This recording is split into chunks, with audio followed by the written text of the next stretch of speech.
Hey, kindness warriors. If tales of everyday heroes turning strangers into saviors tug at your heartstrings, subscribe and let's build bridges together. The life insurance barely covered the funeral costs.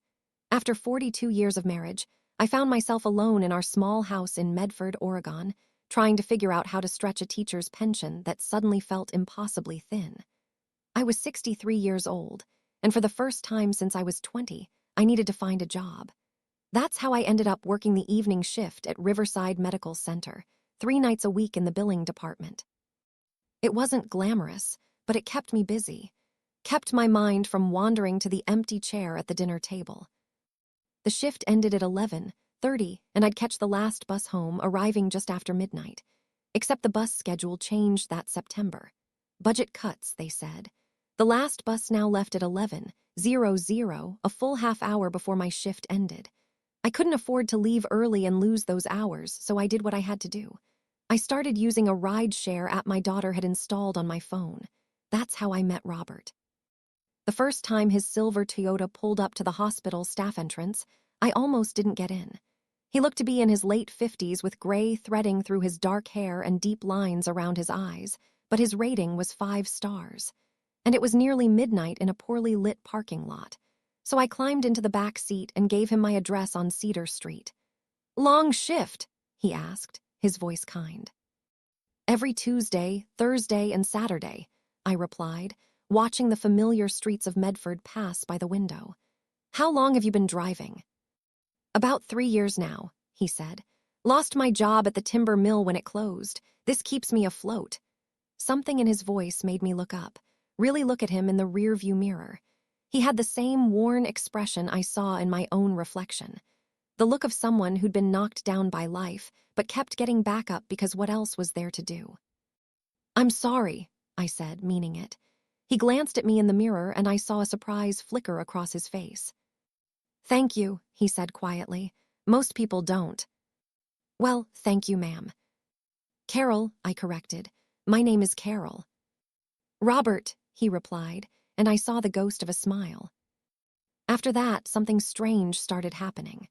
3 nights a week, I'd request a ride, and 3 nights a week, Robert's silver Toyota would be the car that accepted. At first, I thought it was coincidence, but by the 3rd week, I realized he was waiting, logging on around 11:20, positioning himself near the hospital, making sure he'd be the one to pick me up. We fell into a comfortable routine. I'd slide into the back seat, exhausted from 8 hours of medical billing codes and insurance claims, and Robert would already have my address plugged in. We talked during the short 12-minute drive to my house. Nothing deep at first, just the weather, the traffic, how our days had been, but gradually, week by week, the conversations deepened. I learned that Robert's wife had left him 2 years ago, taking their grown daughter with her, not out of anger, but out of exhaustion with their financial struggles. He lived alone now in a small apartment near the highway, driving for various ride-share companies 6 days a week, sometimes 12 hours a day. "My daughter just had a baby," he told me one October night, his voice thick. "A little girl. I've only seen pictures." Without thinking, I reached forward and squeezed his shoulder. "She'll come around," I said, though I wasn't sure I believed it. "Bobbies have a way of bringing families back together." He cleared his throat. "That's kind of you to say." I started tipping him extra. Not much, just a few dollars more than my usual, but enough that he'd notice. He tried to refuse at first, but I insisted. "You're keeping an old woman safe," I'd say. "That's worth something." The truth was those 3 rides a week had become the highlight of my lonely schedule. Robert never pitied me, never treated me like a burden. He just listened when I needed to talk and stayed quiet when I needed silence. In November, I started bringing him coffee, just a simple cup from the hospital cafeteria, still hot when his car pulled up. The first time I handed it to him through the window, he stared at it like I'd given him gold. "You didn't have to do this," he said. "I know," I replied. "But the night shift makes terrible hospital coffee bearable, and I figured you could use it more than I could." After that, the coffee became part of our routine. I'd climb in with 2 cups, and we'd drive through the quiet Medford streets, sipping our drinks and talking about everything and nothing. He told me about the strange passengers he'd picked up, the late-night conversations, the surprising cross-section of humanity he met in his car. I told him about my husband, about learning to live alone, about my daughter who called every Sunday but lived 3 states away in Colorado. "You're a good person, Carol," Robert said one night in late November, pulling up to my house. "I want you to know that." I felt tears prick my eyes. "So are you, Robert." December arrived with unusual cold for Oregon, frost coating my front lawn in the mornings. The hospital decorated for Christmas. Tinsel and lights in the cafeteria that made the sterile building feel almost warm. I brought Robert hot chocolate instead of coffee, and he laughed when he saw the little candy cane I'd taped to the cup. "My wife used to do things like this," he said softly. "Small kindnesses. I didn't appreciate them enough at the time." "You appreciate them now," I replied. "That's what matters." It was a Thursday night, December 14th, when everything changed. Robert picked me up as usual, but something was different. His hands gripped the steering wheel too tight, and he kept glancing at me in the rearview mirror. Not in his usual friendly way, but with an intensity that made my stomach clench. "Carol," he said as he pulled away from the hospital, "I need to ask you something, and I need you to answer honestly." My throat went dry. "What is it?" "Your neighbor, the man who lives 3 houses down from you, gray 2-story with the red truck in the driveway. Do you know him?" "Well," I blinked, completely blindsided by the question. "John Davis? Not really. We wave when we see each other, but we've never had a real conversation. Why?" Robert didn't answer immediately. He turned left instead of right, heading away from my street. "Robert, where are we going?" "Somewhere we can talk." His voice was tight. "Carol, I need you to listen very carefully to what I'm about to tell you."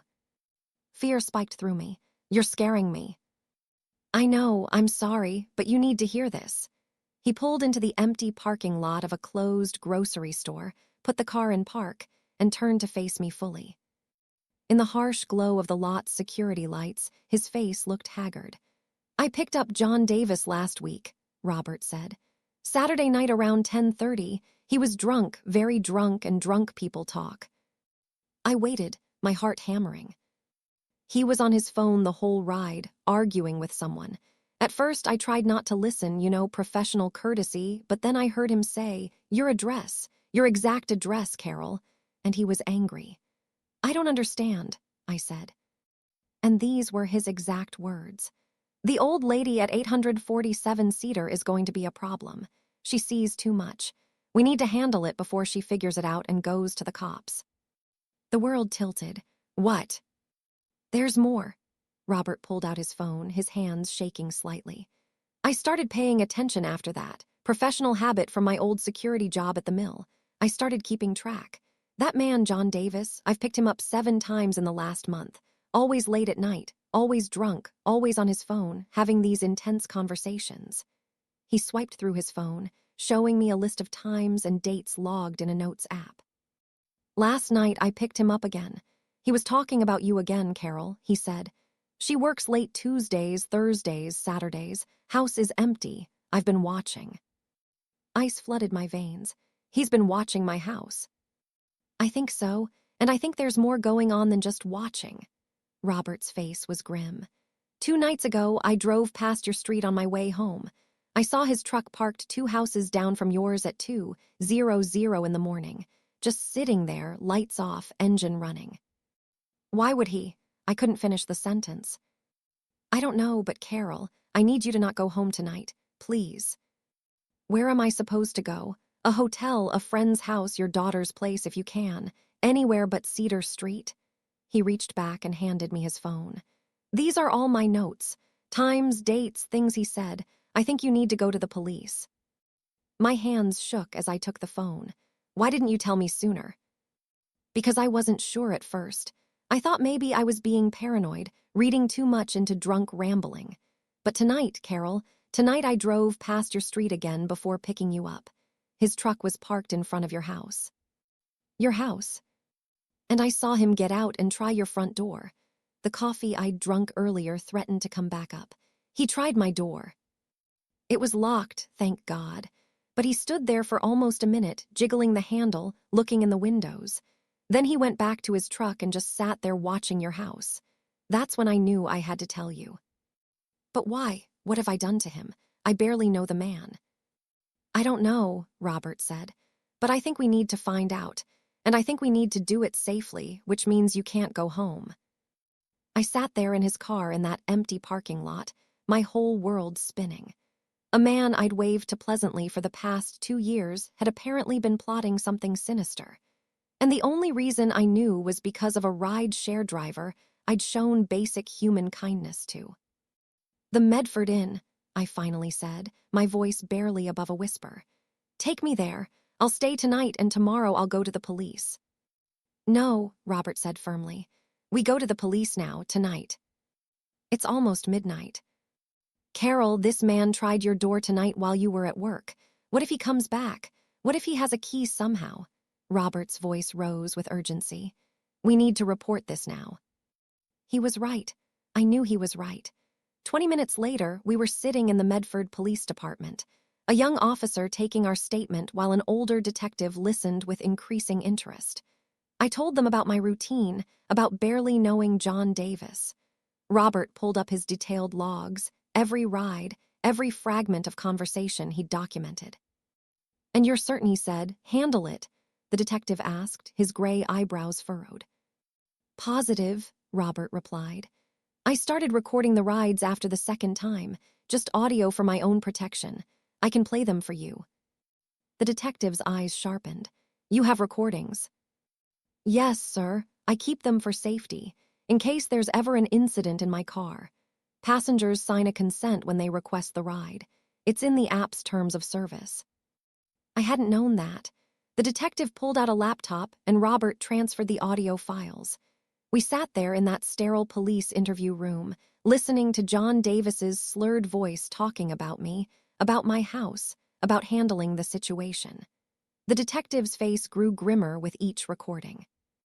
Mrs. Carroll, he said when the last file finished, do you have any idea what Mr. Davis might think you've seen or know about? Nothing, I insisted. I work at the hospital 3 nights a week. I come home and sleep. That's my entire life. I don't even know what the man does for a living. The detective exchanged a glance with the younger officer. He works at Riverside Medical Center, he said slowly. In maintenance, night shift. My blood ran cold. What? You've never seen him there. The hospital employs 400 people. I work in billing in the basement.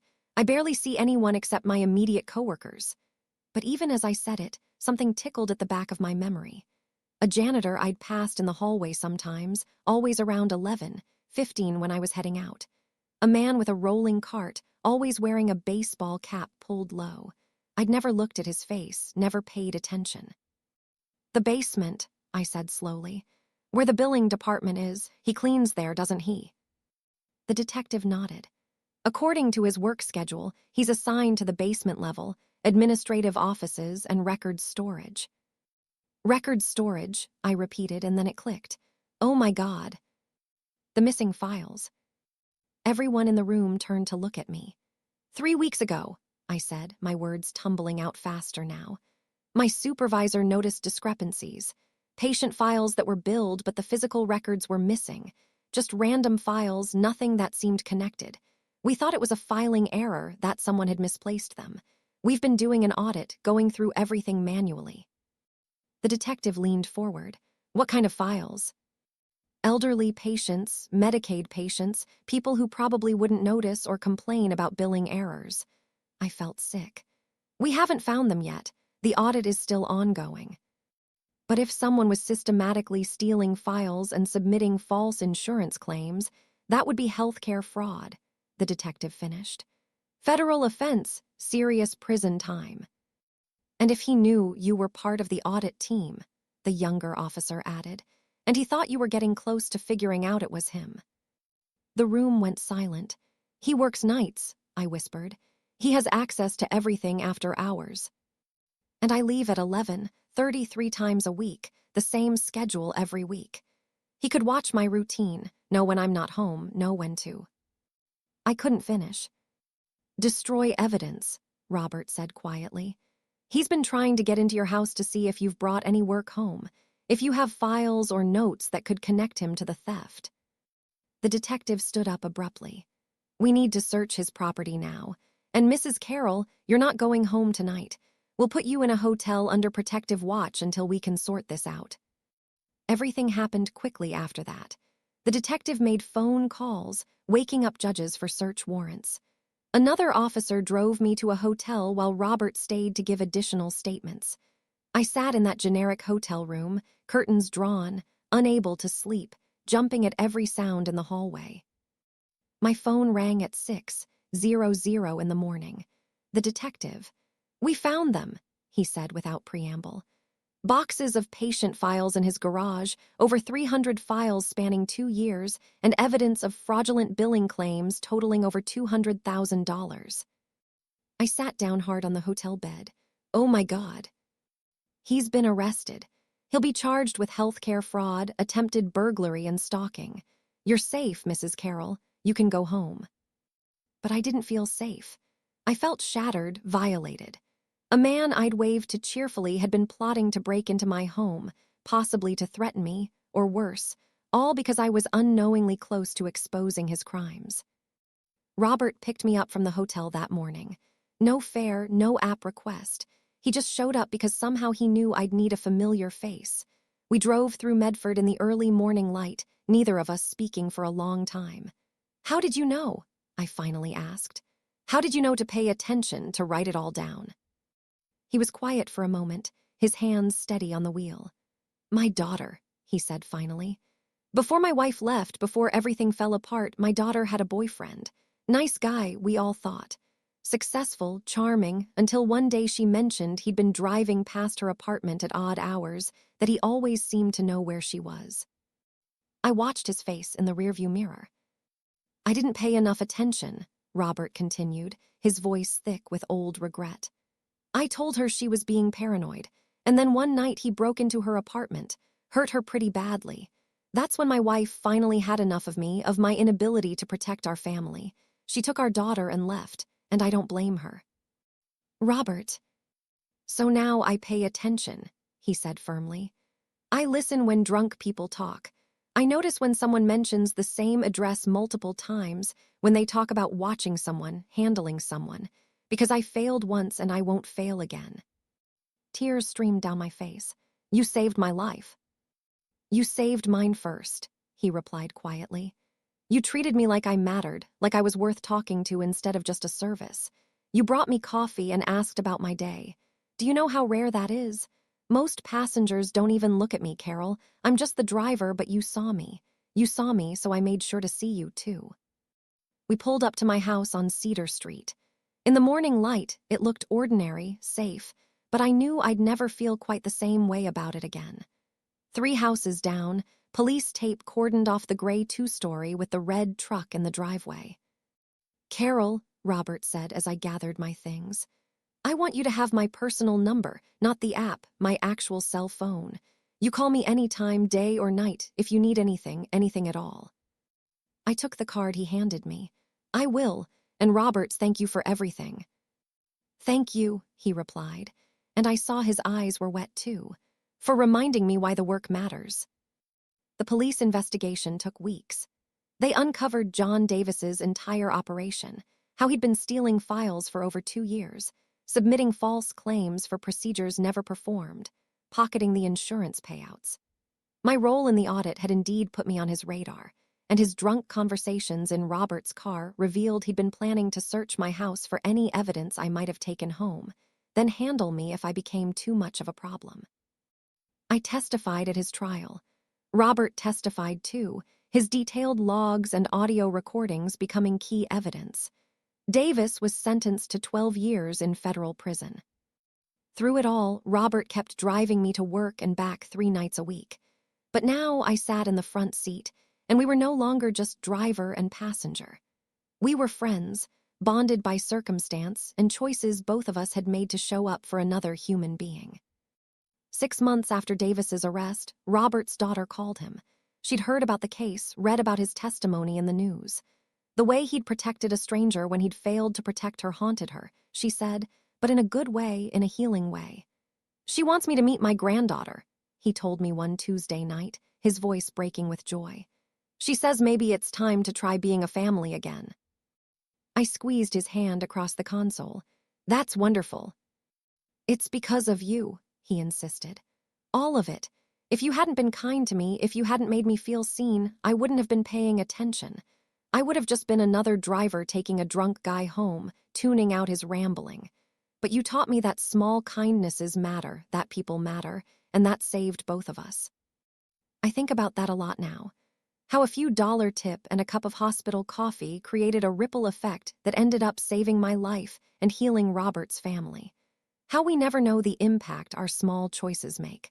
The lives we touch when we simply choose to see people as human beings worthy of dignity and kindness. I'm 64 now, still working 3 nights a week at Riverside Medical Center, still living in my small house on Cedar Street.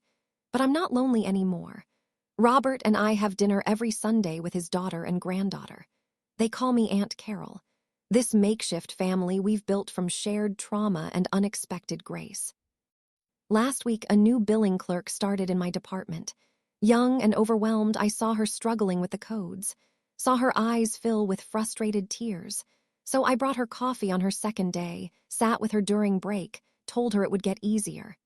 "Thank you," she whispered, looking at me with such gratitude. "You have no idea how much this means." But I do. I know exactly what small kindnesses can mean. I know how a moment of seeing someone, really seeing them, can change the trajectory of a life. Because I gave a ride-share driver coffee and conversation, he was paying attention the night it mattered most. And because he was paying attention, we both found our way back to the living. Both found our way to becoming people who mattered to each other. Whoever you are, wherever you are, be kind. Not because you'll get something back. Not because kindness pays dividends or karma keeps score. Be kind simply because someone across from you is fighting battles you know nothing about. Be kind because that small gesture, that moment of genuine human connection, might be the thing that saves them. Or it might be the thing that saves you.